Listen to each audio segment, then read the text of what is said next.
Hi every one, എല്ലാവർക്കും സുഖമാണെന്ന് വിശ്വസിക്കുന്നു. കഴിഞ്ഞ വീഡിയോയിൽ ഞാൻ എൻ്റെ റുമറ്റോയ്ഡ് ആർത്രൈറ്റിസ് ഡയഗ്നോസിസിന് മുമ്പ് വരെയുള്ള കാര്യങ്ങളാണ് നിങ്ങളോട് ഷെയർ ചെയ്തത്.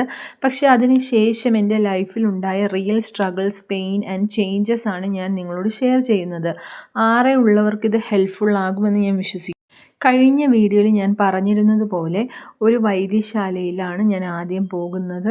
അങ്ങനെ അവിടുന്ന് എനിക്ക് ബ്ലഡ് ടെസ്റ്റ്, സാധാ CBC, വൈറ്റമിൻ D അങ്ങനെയുള്ള ടെസ്റ്റുകളെല്ലാം ചെയ്തു. അപ്പോൾ അതിലൊന്നും കുഴപ്പമില്ല. എന്നിട്ട് വീണ്ടും ഒരു കുഴപ്പമില്ല എന്നാണ് ഡോക്ടർ പറയുന്നത്. അങ്ങനെ എന്ത് ചെയ്തു, നമ്മൾ വേറൊരു ഡോക്ടർ, അതായത് ആയുർവേദം മാറ്റിയിട്ട് അലോപ്പതി ഡോക്ടറെ കാണിച്ചു.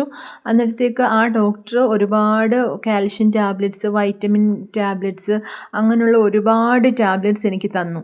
ഡോക്ടർ എനിക്ക് പെയിൻ കില്ലേഴ്സും തന്നിരുന്നു. പെയിൻ കില്ലേഴ്സ് കഴിച്ചാൽ നമ്മുടെ വേദന ശമിക്കുമല്ലോ, അതേപോലെ എൻ്റെ വേദനയും മാറി. അതിനുശേഷം എൻ്റെ മാരേജ് കഴിഞ്ഞ് ഒരു 1 വീക്കൊക്കെ ആയപ്പോഴത്തേക്ക് വീണ്ടും എൻ്റെ പെയിൻ സ്റ്റാർട്ടാവാൻ തുടങ്ങി. ഒരു ദിവസം രാത്രി നല്ല ഉറക്കത്തിലായിരുന്നു. ഉറക്കത്തിൽ നിന്ന് എണീറ്റപ്പോൾ എനിക്ക് കാലനക്കാൻ പറ്റുന്നില്ല പറഞ്ഞാൽ ഒന്ന് ചലിക്കാൻ പോലും പറ്റുന്നില്ല. അസഹനീയമായ വേദന. ഞാൻ പരമാവധി എൻ്റെ ബലമെല്ലാം ഉപയോഗിച്ച് എൻ്റെ കാല് പൊക്കാൻ ശ്രമിച്ചിട്ട് പോലും എനിക്ക് കാല് പൊക്കാനോ അനക്കാനോ പറ്റാത്ത വേദന. അന്ന് വെളുപ്പിന് തന്നെ നമ്മൾ അടുത്തുള്ളൊരു ഹോസ്പിറ്റലിൽ പോയി.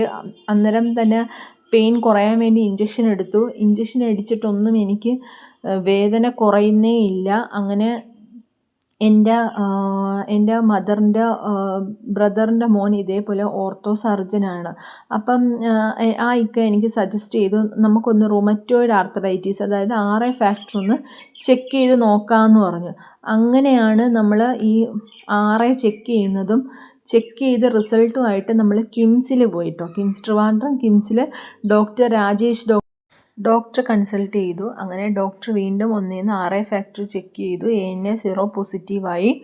അപ്പോഴാണ് ഡോക്ടർ പറയുന്നത്, ഇതേപോലെ ആമവാദമാണ്, ഒരിക്കലും ഇതിപ്പം വലിയ ജോയിൻറ്റിനെയാണ് പെട്ടെന്ന് ബാധിച്ചേക്കുന്നത്. സാധാരണ ചെറിയ ചെറിയ ജോയിൻറ്റുകളെ എഫക്റ്റ് ചെയ്തതിന് ശേഷം മാത്രമായിരിക്കും വലിയ ജോയിൻറ്റിനെ എഫക്റ്റ് ചെയ്യുക എന്ന് ഡോക്ടർ പറഞ്ഞു കേട്ടോ. നമ്മൾ മറ്റേ അലോപ്പതി ഓർത്തോ ഡോക്ടറെ കാണിച്ച ആ ഡോക്ടറാണ് ഇത്രയും എൻ്റെ കണ്ടീഷൻ വേഴ്സൺ ചെയ്യാൻ കാര്യം ആ ഡോക്ടർ എനിക്ക് ഇത് അന്നേ ചെക്ക് ചെയ്തിരുന്നെങ്കിൽ ഇത്രയും എനിക്ക് നടക്കാൻ പറ്റാത്തൊരു സിറ്റുവേഷൻ ഉണ്ടാവത്തില്ലായിരുന്നു. ആ ഡോക്ടർ എനിക്ക് കാൽഷ്യത്തിൻ്റെയും വൈറ്റമിൻസിൻ്റെയൊക്കെ ഗുളികൾ മാത്രമാണ് തന്നത്. അത് കാരണമാണ് എനിക്ക് വലിയ ജോയിൻറ്റിൽ എഫക്റ്റ് ചെയ്ത് നടക്കാൻ പറ്റാത്തത്രയും വേദന സഹിക്കേണ്ടി വന്നത്. അങ്ങനെ എനിക്ക് രാജേഷ് ഡോക്ടർ വീണ്ടും എൻ്റെ ട്രീറ്റ്മെൻറ്റ് സ്റ്റാർട്ട് ചെയ്തു.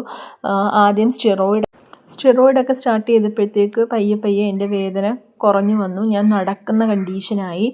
ഇതിനു മുമ്പ് നമ്മൾ അറിഞ്ഞിരിക്കേണ്ട കുറച്ച് കാര്യങ്ങൾ, അതായത് നമുക്ക് അസുഖം വന്നാൽ നമ്മളെ വീട്ടുകാരറിഞ്ഞിരിക്കേണ്ടതായിട്ടുള്ള ഒരുപാട് കാര്യങ്ങളുണ്ട്.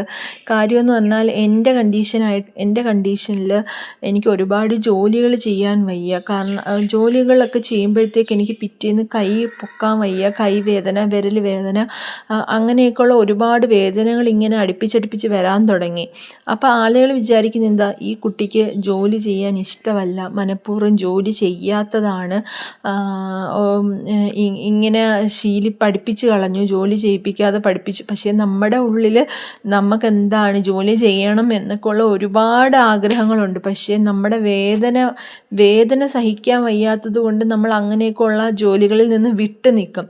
അപ്പോൾ ആദ്യം എനിക്ക് തോന്നിയിട്ടുള്ളത്, നമ്മൾ പേഷ്യൻറ്റിനെ കൗൺസിൽ ചെയ്യേണ്ടതിനേക്കാൾ കൂടുതൽ നമുക്ക് ചുറ്റുമുള്ളവർക്ക് കൗൺസിലിംഗ് നൽകണമെന്ന് എനിക്ക് തോന്നിയിട്ടുണ്ട്. കാരണം ഇങ്ങനെയുള്ള വേദനയുള്ളവർക്ക് ഒരു കാര്യവും ബലമായിട്ട് പിടിക്കാൻ പറ്റത്തില്ല.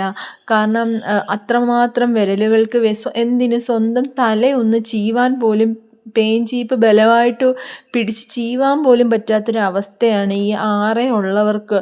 അത് അനുഭവിക്കുന്നവർക്ക് മാത്രമേ പറയാൻ മനസ്സിലാവത്തുള്ളൂ. അല്ലാതെ കണ്ടു നിൽക്കുന്നവരെന്ത് വിചാരിക്കും, ആക്ടിങ് ആണ്, ജോലി ചെയ്യാതിരിക്കാനുള്ള അടവാണ് എന്നൊക്കെ ആയിരിക്കും മറ്റുള്ളവർ ചിന്തിക്കുക.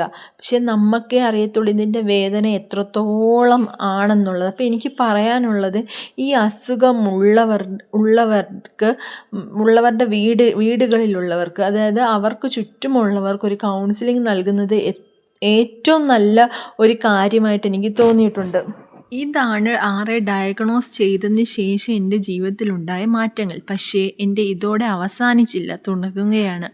ആറെ ഉണ്ടായിട്ടും ഞാൻ പ്രഗ്നൻ്റ് ആയ അനുഭവം പാർട്ട് 3യിൽ ഷെയർ ചെയ്യും. അതുകൊണ്ട് ചാനൽ സബ്സ്ക്രൈബ് ചെയ്യാനും നെക്സ്റ്റ് വീഡിയോ മിസ് ചെയ്യാതിരിക്കാനും മറക്കരുത്. ഓക്കെ.